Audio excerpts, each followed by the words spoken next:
Sumainyo ang Panginoon.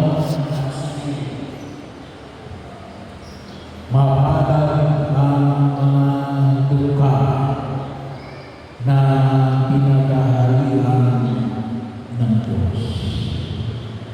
Ang aming po Ebanghelyo ay tumutukoy sa tinatawag natin pagpapala.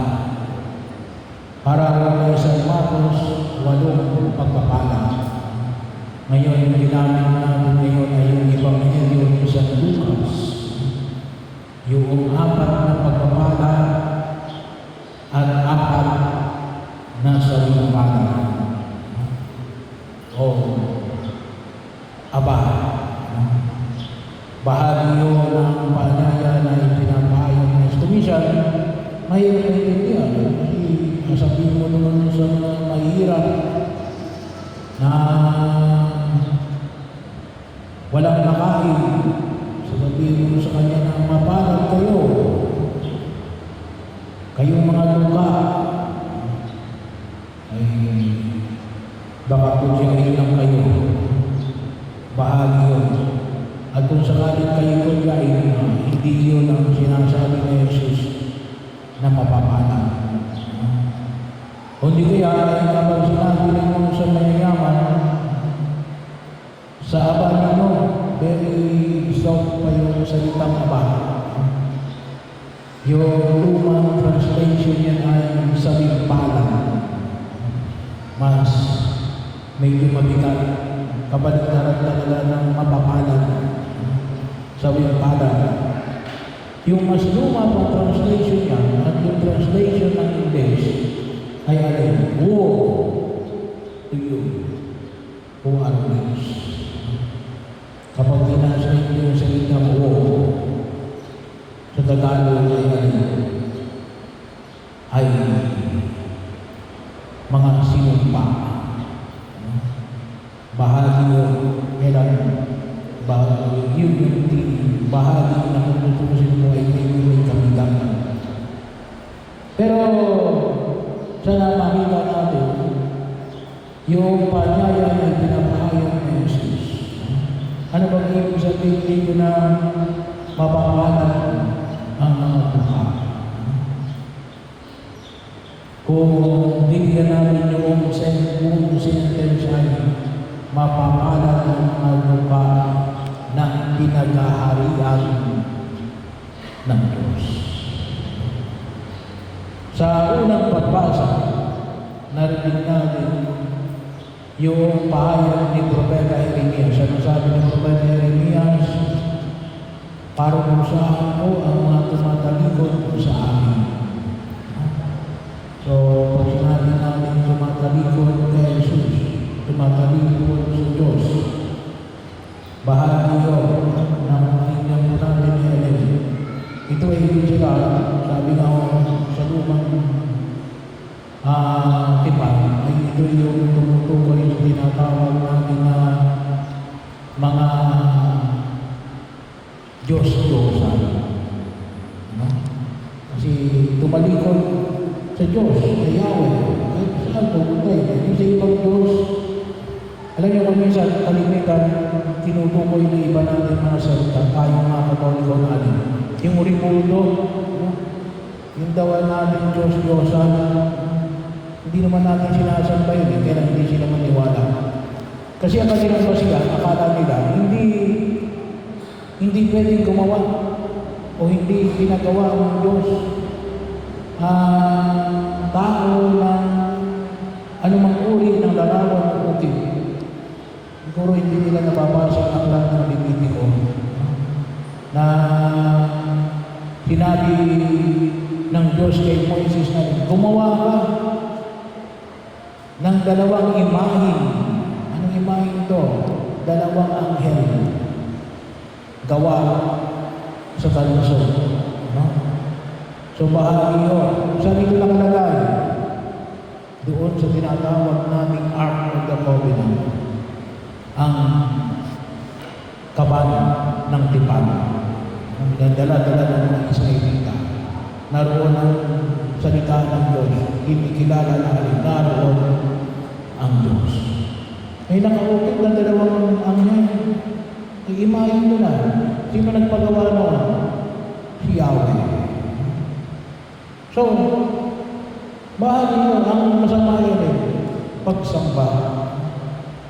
Pero kung tutusin mo, may mga Katoliko rin na sinasamba yung imahin. Bakit? May imahin nga, ang daming imahin ka pa minsan. Hindi naman nagsisimba. No? Mas sinasamba nito yung imahin ito. No? Kaysa yung magsimba. Bakit? Hindi isa mo sa utos ng Diyos na magsimba ka ang pag-araw ng linggo. Nandun ka lang sa iyong imahin. Bahagi ko yun, pag-ingatan din natin. Pero yung pagsamba sa Diyos-Diyosan, hindi lang sa imahin. Yung unang pagbasa ng liwanag ko, paparusahan ko ang mga tumatalikod sa akin at ang pinangahawakan natin yung kanilang kapwa-tao. So, ibig sabihin, may mga tao na mas sinusunod nila yung kapwa nila tao kaysa sa Diyos. Naalala ko tuloy, kahapon na kasi, ay umaten ako na dedication ng Logos. So, sa naalala yun, yung ating simbahan na dedicate. No? Pero sa uligiyaw ng obispo, dun sa dedication ng Logos, bahagi ko na kung saan ibinigay ng pansin yung kabanalan ng lugar, na sabi niya ay kuminsan, kasi nag-misa siya sa kalubang ng gobyerno, sabi niya, mabuti pa rin yung obispo. Niluluhuran kaysa sa Diyos. Kasi may nag-misa siya noon sa kanlubang bago halikan yung kanyang sinisig. Ay lumuhod sa harapan niya. Kung minsan sa atin, sa simbahan, hindi man lang tayo naluhod. Alam niyo, pagpasok ay dapat dito sa simbahan. Kasi nariyan sa Jesus, hindi yung krus, yung banal na sakramento. Dapat to, bago kayo pumunta sa inyong mag-demonstrate kayo yung tuluhod, yung kanan, paano mo. Ang tawag natin ay genuflection. O di kaya yung kaliwa, depende sa inyo kung saan na gusto. Pero bago kayo pumunta sa inyong mga upuan, bahagi yun ang kung saan yung makita namin. O di kaya yung mag-agos kayo ng sombrero. Bakit? Pag-inama sa presensya ng ating Diyos. Pero yun, may mga tao, may panahon na yun ng kumpanya, may mga tao magpapakamatay sa isang kandidato. Pero, hindi siya magpapakamatay sa usapin na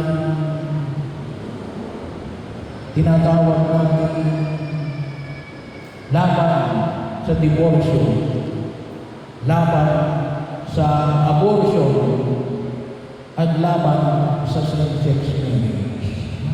Na mahalaga mga katotohanan na pinangahawakan ng simbahan. That is also adultery. Tawag natin. Bahagi yun na kung saan nakita natin na alin pagsamba sa Diyos-Diyosan. No? Bahagi yun kung saan ay huwag natin kalimutan. Ano pa? Binanggit dito, posisyon,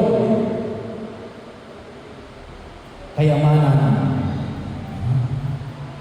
Kumisan no, sabi nga natin, saan tayo higit naman naniniwala? Sa isang taong mahirap o sa isang taong mayaman na magsasabi, hindi ako pinapabayaan ng Diyos. Ay,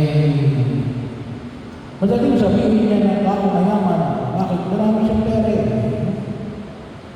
Pero sa isang taong mahirap, pag sinabi mo, hindi ako pinapabayaan ng Diyos, mabigat yun. Talagang kanyang pagkilala na sa Diyos lang ako umaasa. Kasi wala siyang umaasahan. Wala siyang pera. Wala siyang koneksyon. Wala siyang posisyon. Anong sabi? Mapalad ang mga lupa. No? Sapagkat pinag-aharian ng Diyos. Ibig sabihin, kasi tayo naman mga Katoliko, lalo na tayo mga Pilipino, sabihin natin na hindi ko nakakalimutan ng Diyos. Palaging kasama ang Diyos. Kaya lang, nung kapag niniwalagin mo, may mga taong hindi nagsisimba pag araw ng linggo. Pag tinanong mo kung bakit, ang daming dahilan, no? May trabaho, busy. No? Kasi hindi na nakalimutan ng Diyos. Hindi na nakakalimutan ng Diyos, pero alin? Latak na lang. Nandun sa latak ang Diyos. Dapat alin? Inuuna natin ang Diyos. Hindi lang basta hindi natin nakakalimutan ng Diyos. Inuuna natin ang Diyos. Kung minsan, sabi na hindi natin nakakalimutan ng Diyos para saan? Kapag panahon ng trahedya at mga panahon ng tinatawag natin mga dilobyo. No? Kaya kapag may makita tayo ng mga bagyo, no? Pagkatapos ng bagyo, puno-puno ang simbahan. No? Kasi nga, doon lang natin naalala. Hindi, dapat alin, yung pag-alala natin sa Diyos ay alin. Every Sunday. No? Bahagi yun na huwag natin kalimutan. No? Kaya, pagkakataon na maalala natin na alin, pag sinabi mo mapapalal ng mga mahirap sapagkat pinag-aharian sila ng Diyos. Hindi lamang sapagkat walang-wala sila. Ngunit nakita nila na sa gitna ng kanilang kawalan, isa lang ang hindi pwedeng mawala. Ano yun? Ang Diyos. Bahagi yun. Mag-ingat po tayo. Baka ang Diyos namin ay ibang tao, posisyon o kayamanan. Kaya bahagi na kung saan ay higit natin pagtinilayan. Tingnan natin. Yung pagtugon sa biya. Kaya ano sabi ni San Pablo sa ikalawang pagbasa, yung realization natin na anong mga unang pananampalataya, may mga tao. Alam naman natin na hanggang ngayon natin. May mga simbahan noong panahon na yun sa bahagi ng Grego, mga Grego, Corinto, na alin, na hindi naniniwala na si Kristo ay muling nabuhay. Kaya ano yung tinutukoy ng muling pagkabuhay? Na mayroong buhay pagkatapos ng kamatayan. Kapag hindi ka naniniwala sa muling pagkabuhay, ano ang pagkabasihan mo? Lahat ng mga bagay na makalipa. Hindi.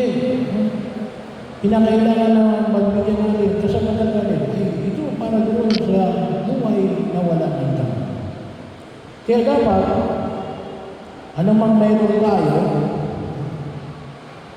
sa daigdig na ito, may kapangyarihan man tayo o wala, may kayamanan man tayo o wala, may posisyon man tayo o wala, may mga koneksyon man tayo o wala, ano yung kailangan natin? Hindi pwedeng mawala sa Jesus.